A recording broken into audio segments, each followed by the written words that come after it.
Hey going? So last lesson we looked at increasing and decreasing functions in terms of what they were. And we looked at the fact that they are just finding out where the gradient changes on the graph of the function itself. We had graphs in our last one, but this time we've got functions. So most of the time we're not going to have an idea of what that function looks like. But we can get an idea of where it's increasing or decreasing in its gradient form. So if, for instance, if we took back, we'll look at these ones in a second, if we did f of x is equal to x squared, which was one of the examples we did that last one where we had negative and positive as your gradient, the way we work this out is we have to find the gradient first. And we know to find the gradient of a function we have to differentiate. So if we differentiate this function, we get 2x. We now need to work out, well, where is x equal? What is x equal to when we equate it to 0? Because we're trying to find out where the x values are when we have 0 gradient, because that's where it's going to change. So therefore, we would do 2x is equal to 0, and in this case, x would equal 0. So this here is what we call your critical point. So if we then put this onto your sign diagram, we then take and we then rewrite here. This here is the sign diagram of the derivative function. We then choose a number that's less than 0, so we might choose -1, and we put this down here, and a number that's greater than 0, so we do 1. And we substitute these values back into this function to see where it is increasing or decreasing. So if I put -1 into here, 2 times -1 gives me a negative. So therefore, it's negative on that side of the function when it's less than 0. If it is, then we do 2 times 1, well, it's positive, which we know is what that graph looks like. So this here is the algebraic proof of what we did in that last example. But what we're going to be doing today in this video is just going to be using these two examples here where they're a little bit more work to it than just doing that last one. Same process, we're going to differentiate, equate to 0, get our critical points, sign diagram, write down what our intervals are going to be, which essentially is what it's asking us to find, what the intervals in terms of x is going to be. So we do this first one, we need to differentiate this first. So when we differentiate, we get -6x squared plus 4. So remember, this here is the gradient of that function of -2x cubed plus 4. We now need to find out, well, where on this function does it have a gradient where it's increasing or decreasing? So we need to equate this to 0. So if we do -6x squared plus 4 is equal to 0. Now we can do this two different ways. A good way and a good habit to get into is factorising. Whenever we want to try and simplify something, we want to factorise it as much as possible first. So we can factorise this out and make this here -2, 3x squared minus 2 is equal to 0. And what this allows me to do now is I can work out my x values from inside here, but I'll factorise it out. So this then, we can now solve for x. So we get 3x squared minus 2 equals 0. We bring this 2 across. 3x squared is equal to 2. We divide by 3. X squared is now equal to 2 on 3. And now because we're square rooting, we have to put a plus positive there because we can get two possible answers. 2 on 3. So these here would be my critical points. So this here is a good way of working it out, factorising out first, because you want to try and factorise out before you can simplify. Another way we can do is we can just take this function and just work it out from that point too. So we can bring our 4 across, so we've got -6x squared is equal to -4. We divide by -6, x squared is equal to 4 on 6, which is the same as 2/3. And then I just square root. So I get that same answer on either side. This here is a nice way of doing it because you get into the habit of factorising. if we forget about factorising, it makes it hard for us to actually solve more complex equations. Alright, so this is where we're at this point. I'm going to erase this point on this side here because I need the space. We've got our critical points. So our critical points are positive and negative 2 root 3. So, always make sure we write our notation. So we've got negative 2 on 3 root, and we've got positive 2 on 3. So we now need to start working out, well, if I take this function, and I've got my calculator here, if I take this function and I plug it back into the derivative, and I can plug it into this one, I can plug it into this one, still going to be simplified out. We plug in a number that's less than 2/3. So let's plug in negative 5, just so we know we've got something, and we'll plug in positive 5 here. So if we plug in, what do we got here? Negative 6 brackets 5. Where's the square? Where's the square? Squared. Plus 4, we get a negative answer. So we know that this part here is negative. Now, we then plug in a value that's between these two, so we can plug in, let's put 0, because we need to know what it is between those two values. So, again, if we just, well, we're going to get a positive number, but if this here is 0, we're just left with 4. So we get positive, and then if we plug 5 into it, a positive 5, we should get, let's see, do I do negative 5 now? I did. Negative 6 by 5 squared plus 4, I get another negative answer, which I was expecting to have.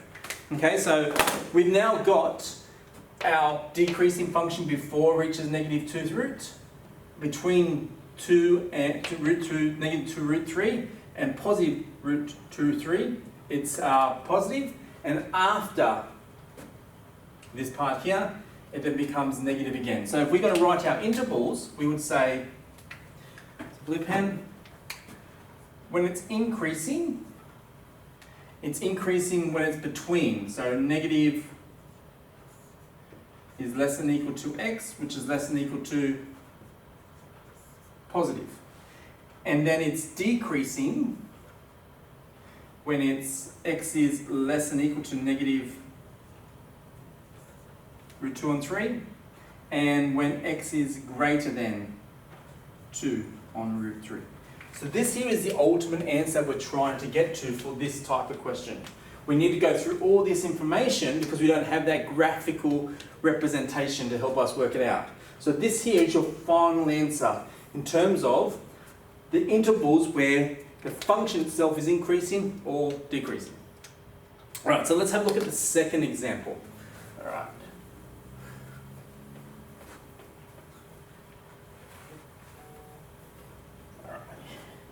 So the second example has a little bit more work to it, but we're going to use the same kind of process.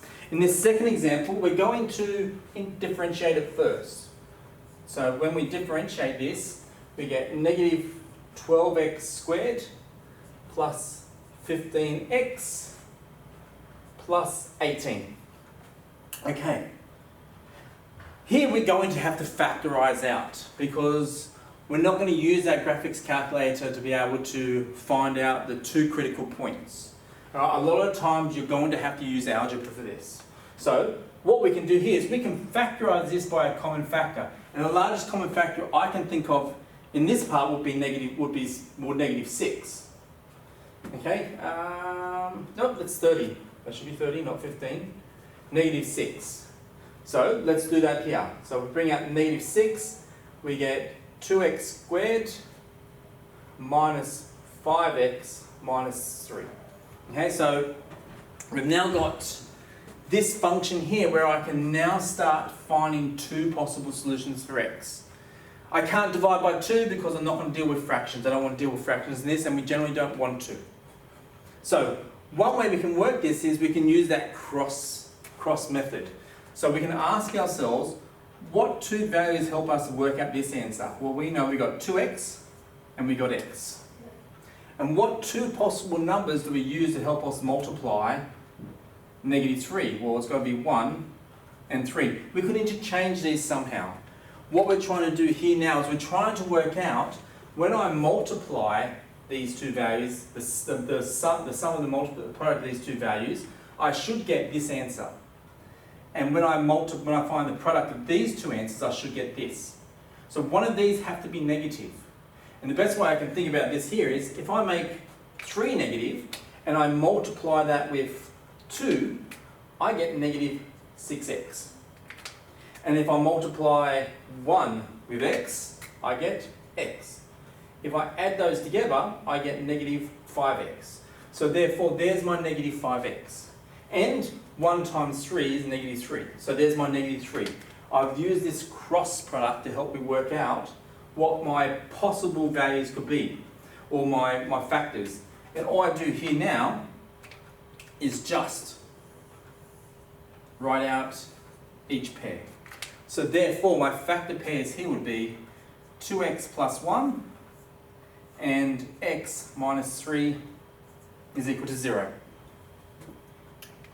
Alright, now we can work out when we equate this as 0, we get x is equal to -1/2 and x is equal to +3. And these here are the critical points for your sign diagram. So if we drew up our sign diagram, and let's do this just here,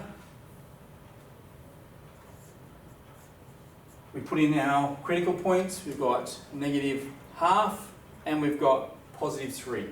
So we need to find 3 values. So again, we'll pick numbers, we might say let's put -1 here, let's put 0, let's put 5. And we're going to plug these 3 numbers into the derivative. And it doesn't really matter which one you use. We can plug them into this here and get your 2 answers. Okay, so that's going to help us get what we're looking for too, because this here is the factorization or the factor pairs of what this is going to be anyway. If I was going to multiply these out, I'd get that. So this is probably an easy way of doing it. One thing we can look at here is the reason why I've come to this point is this is all linear. And we know that from previous examples that if we find out the first one, if it's linear, then they're just going to interchange in sign. So we just have to work out that first one. So if we work out this first one at -1, we get 2 times -1 is -2, plus 1 is -1. -1 take away is -4. So -1 times -4 gives me a, what should give me a negative? So I get, well, let's plug that in again. So we'll do 2 -1 plus 1 multiplied with -1 minus 3. So we get -2 plus 1, which is -1, times +4, or -4, sorry. So we should get +4 in this case. Let me see.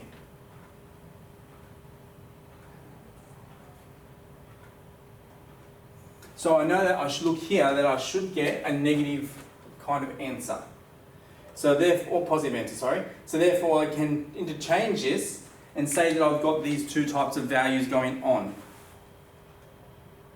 So when we're looking at this equation here, all we had to do was work out that second one. We could put 0 in here and we'd get 0 minus 3. So this would be 1 times -3. That's going to give me a negative.